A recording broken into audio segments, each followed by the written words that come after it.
qui vous intéressez à votre pays, qui avez besoin de faire des affaires pour votre pays, vous avez encore plus de difficultés que les diplomates.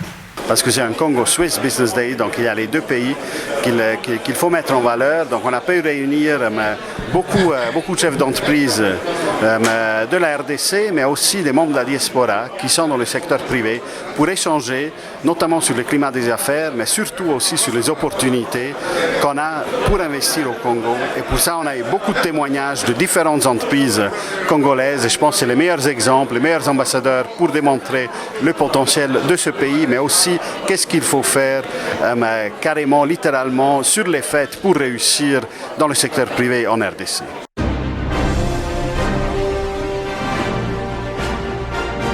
À Berne, s'est tenue la 4e édition du Congo-Suisse Business Day. 2 journées consacrées à la réflexion sur le climat des affaires en vue de développer les relations économiques entre la Suisse et la RD Congo. Cet événement contribue de manière significative à l'épanouissement des entrepreneurs congolais et au dynamisme économique de la RD Congo. Présidé par Émile Osumba, la Chambre de commerce suisse RD Congo organise chaque année le Swiss Congo Business Day, qui est une occasion unique de catalyser le potentiel commercial, économique et entrepreneurial en RD Congo et consolider les relations économiques avec la Suisse. Contrairement à la règle de l'alternance, aucune réunion ne s'est jamais tenue en Suisse à cause de la Covid-19. En application de cette règle, la capitale helvétique a reçu pour la toute première fois cette rencontre cette année, en présence des ambassadeurs suisses et congolais. Mon cher Jean-Pierre Onema, je voudrais d'ailleurs profiter de ces instants pour vous rendre hommage, parce qu'on ne le fait pas assez dans notre pays. Vous savez, quand quelqu'un est là en train de servir la République, j'ai l'impression que nous attendons qu'il ne soit plus là pour pouvoir rendre hommage à son travail. Moi, je profite pendant que vous êtes là pour vous dire que ce que vous faites est bien pour notre pays. Voilà. Vous avez choisi d'être ici en Europe afin de couvrir toutes les actions, toutes les activités des acteurs congolais qui viennent en Europe au nom effectivement de la coopération, des relations que nous devons établir avec le pays ami, des partenaires, le pays partenaire, et vous êtes là pour couvrir positivement, dans une approche tout à fait patriotique, ces activités-là. Donc je crois que vous êtes suivis chez nous en RDC, à Kinshasa et dans toutes les provinces, via la RTNC, et je pense que c'est une bonne chose. J'ai tenu donc à M. Onema à vous encourager de poursuivre ce travail qui est un travail positif, parce qu'il est important que le citoyen congolais sache ce que viennent faire ici en Europe les représentants ou le membre de leur gouvernement. C'est très important. Donc continuez comme ça, M. Onema. Bravo.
Alors, j'ai fait un incident diplomatique. Je voudrais juste qu'on félicite également, qu'on remercie les deux ambassadeurs. Je pense d'abord à l'ambassadeur de la RDC en Suisse, parce qu'il a joué un rôle considérable dans la mise en place de ces assises. On devait organiser, en fait, il devait organiser une journée économique, et il a ajusté son programme pour qu'on puisse organiser le Swiss Business Day. Donc je pense que, je ne le vois pas, si on peut vraiment l'applaudir, il saura qu'on l'a applaudi.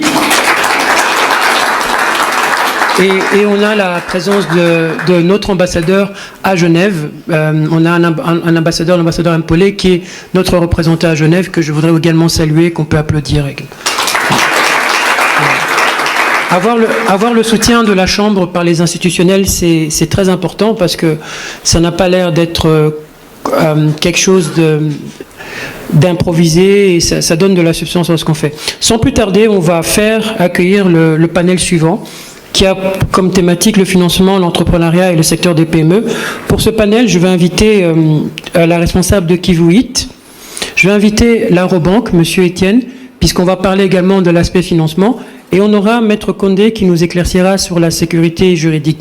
Donc voilà, et la modération de ce panel sera faite par Madame Brigitte. Je passe le relais.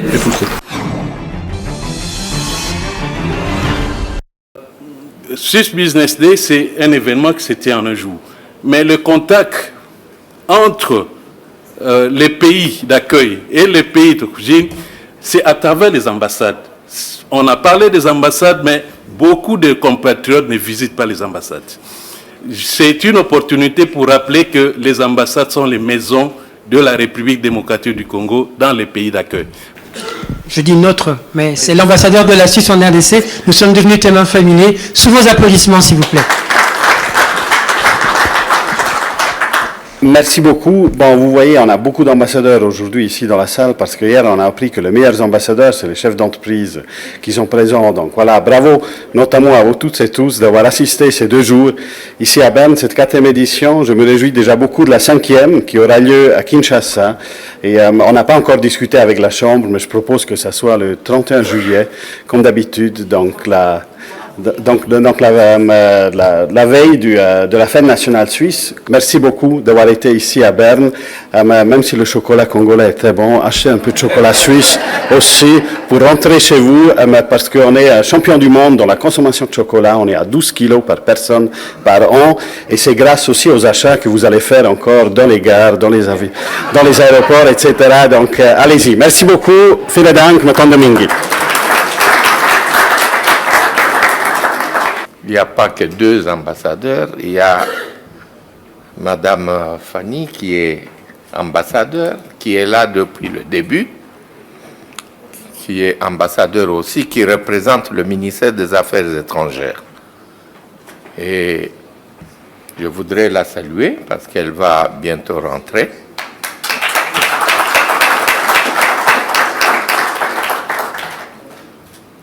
Si je suis venu ici, c'est pour vous répéter ce que j'ai dit au début de ce forum. Je vous remercie très sincèrement d'être venu à Berne. Je crois que mon collègue de Genève ne va pas être jaloux parce que son tour viendra. Cette fois, c'est moi et je vous remercie infiniment. Mais ce que je voudrais vous dire, c'est que, avant de prononcer le dernier mot, les ambassadeurs de la RDC en Suisse, c'est vous. Les vrais ambassadeurs, c'est vous. C'est vous qui côtoyez du matin au soir les réalités dans ce pays. Nous avons notre devoir. Le collègue de Genève et moi, nous allons nous battre pour que on vous facilite les conditions d'entrer en Suisse ou les conditions de faire de bonnes affaires entre les 2 pays. Parce qu'il n'y a pas coopération unilatérale. Vous qui maniez très bien le français, vous savez que une coopération unilatérale, ça veut dire que c'est la Suisse vers le Congo. Rien dans le sens inverse. En ce moment-là, ce n'est pas la coopération. Dites aux Suisses que vous côtoyez ici que notre pays est un pays sûr. Il y a des problèmes qu'ils lisent dans les journaux. Ce sont les agresseurs financés souvent par l'Occident pour qu'ils viennent mettre du désordre chez nous. Mais vous savez que si le Congo n'était pas uni, n'était pas fort, je vous assure, le Congo aurait été déjà balkanisé depuis longtemps. Sur ce, je déclare clôturer et close les journées économiques Congo Swiss Business Day, organisées en Suisse, à Berne, en 2024. Et on vous donne rendez-vous, comme l'a dit le collègue Jasper, en 2025 à Kinshasa. Je vous remercie.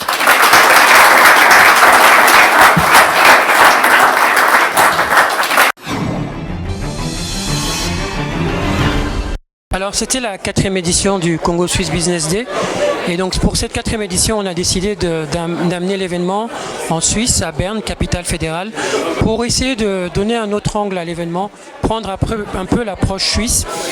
Les 3 premières éditions avaient lieu en RDC, on a fait celle-ci en Suisse et je pense que humblement c'est un succès. C'est un succès parce qu'elle a pu attirer la diaspora congolaise en Suisse, mais elle a pu également attirer des entreprises suisses désireuses d'investir au Congo ou désireuses de comprendre comment fonctionne l'écosystème congolais en termes d'investissement, en termes d'opportunités. Nous avons voulu axer cette thématique sur le climat des affaires, les climats des affaires en RDC, et dans cette optique, nous avons eu le privilège d'avoir la présidence de la République avec la cellule du climat des affaires dont le coordonnateur était présent. Nous avions également eu le soutien de l'ANAPI dans la mise en place de cet événement avec du support et beaucoup de contenu. Nous avons également eu l'accompagnement de différentes administrations, dont notamment la DGDA, le ministère du Commerce extérieur avec la Mercurial qui était présente. Et nous avons eu l'accompagnement de sponsors tels que la Robank, Crossure et Glencore qui nous a également accompagnés durant cet événement. Roche et d'autres entreprises qui nous ont accompagnés. Alors cet événement, aujourd'hui, l'accent a été mis sur le climat des affaires et essayer de décrypter, de comprendre le climat des affaires en RDC, le faire de manière assez simple. On a parlé du secteur minier avec Glencore et les différentes thématiques qui ont été abordées. On a parlé du secteur médical et agricole avec Pharmakina et à Alba Congo, des entreprises qui opèrent à l'est de la RDC. C'était vraiment assez intéressant. Et dans le Congo central, on a parlé également de logistique pétrolière et d'intégration des infrastructures avec le groupe FTL.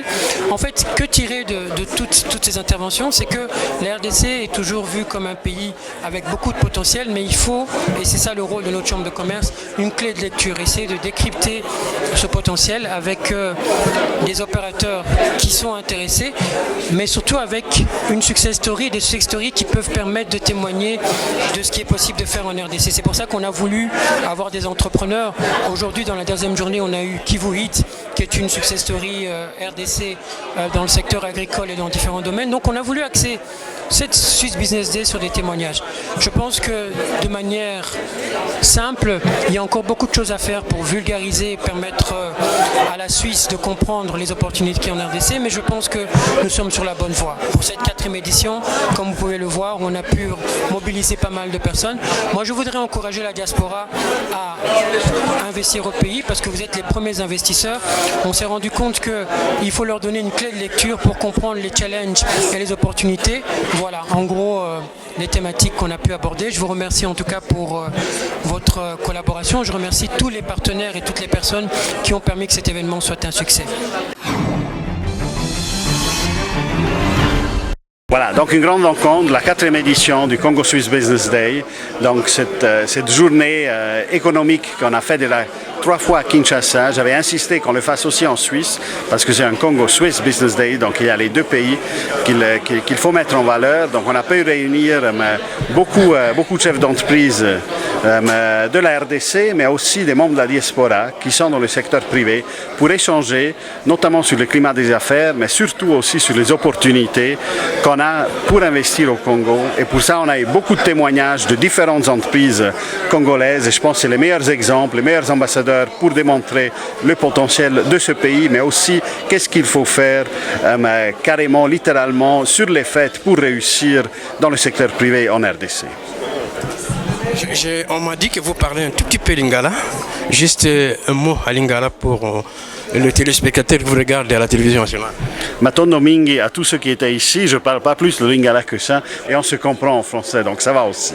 Merci beaucoup, Excellence. Merci beaucoup à vous. Bon retour à Kinshasa. Merci à vous de l'intérêt, et voilà, je me réjouis de revoir tout le monde à Kinshasa à partir de la semaine prochaine. Merci. Je vous dis que c'est de tout cœur que je vous remercie.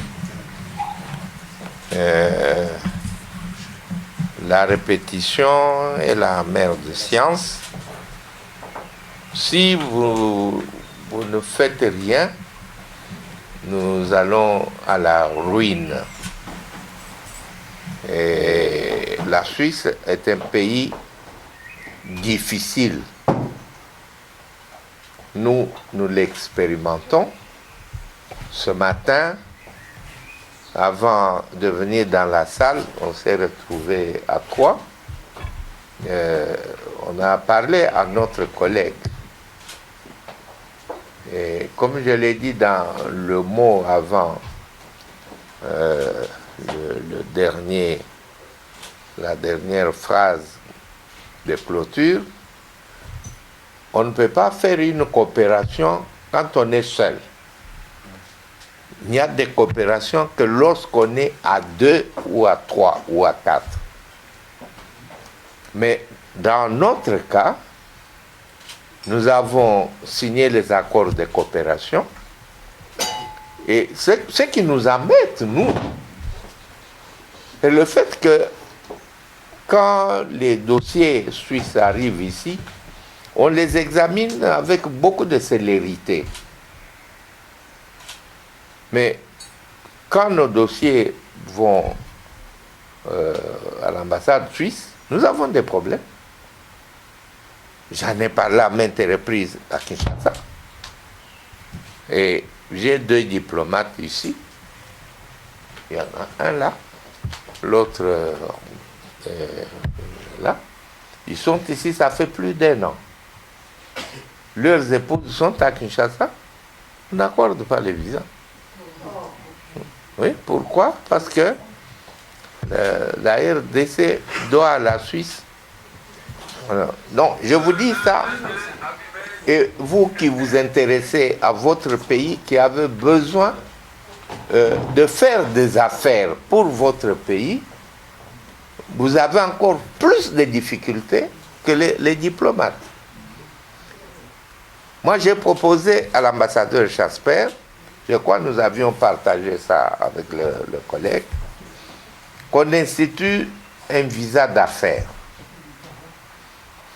qu'il pose des conditions, parce que les hommes d'affaires congolais qui viennent en Suisse, ils ne viennent pas pour s'installer, parce que la Suisse est un paradis.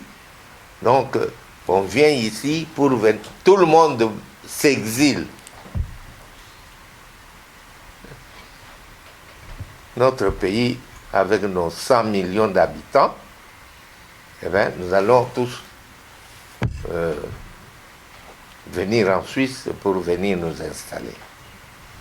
Alors, essayez vraiment de nous aider. Nous sommes là devant vous, nous vous le demandons. Il y a des collaborateurs qui sont ici, qui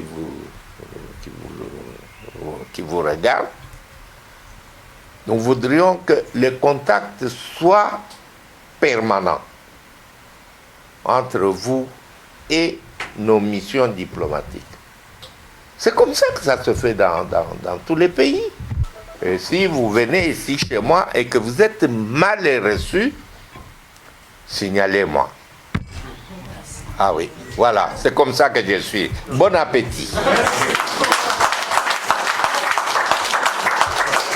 Et en Chiluba, on dit, lorsqu'on vous apporte à manger à table, on dit, non, manger comme ça, c'est de votre belle-mère. Elle ne peut pas faire plus que ça. C'est la même chose ici. Allez, prenez ce que vous pouvez prendre. Les Congolais, ils ont YouTube, ils ont les réseaux sociaux. Tout le monde m'a pardon. Ma belle amie, c'est la rareté. Vous avez des difficultés ni Congo et Zanongo pour s'en sortir. Mais tant qu'on présente aux Zana, à s'en sortir, à Zopunda. Tout le monde a été le Brabilo, le Babandeko. Cher Jean-Pierre, je connais votre émission, je sais tout le travail que vous faites au nom justement de la RTNC, de la presse publique congolaise, à partir de la Suisse et à partir du siège des Nations Unies ici en Europe. Parce que peu de gens le savent, il y a les Nations Unies à New York, mais il y a aussi ici en Suisse et notamment le Conseil des droits de l'homme des Nations Unies. Donc merci, le plaisir est pour moi Jean-Pierre d'avoir été ton invité. C'est une émission que je suis régulièrement et aujourd'hui tu m'as fait l'honneur de m'inviter. Merci beaucoup. Écho d'Europe, c'est pour nous un cordon ombilical avec le pays. D'abord, l'aperçu de ce qui se passe ici. On a là une photographie hebdomadaire de ce qui se passe en Europe, présentée d'une manière journalistique par un journaliste professionnel qui maîtrise les réalités d'ici avec à la fois les Congolais, mais aussi les étrangers qui font des choses formidables pour le pays, pour l'Afrique, pour le monde. C'était un rendez-vous incontournable. Notre émission est en présent terminée. Merci de l'avoir suivi. Rendez-vous dimanche prochain pour un autre numéro.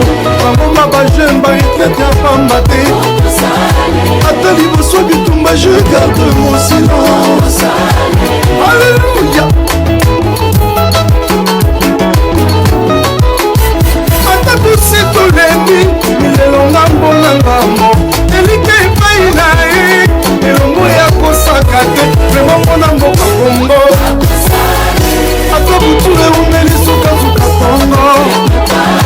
Juste un peu de patience, ayebili mona yo.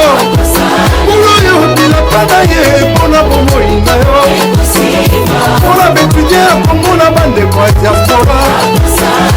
Asi bakufela mibali na bana bisike.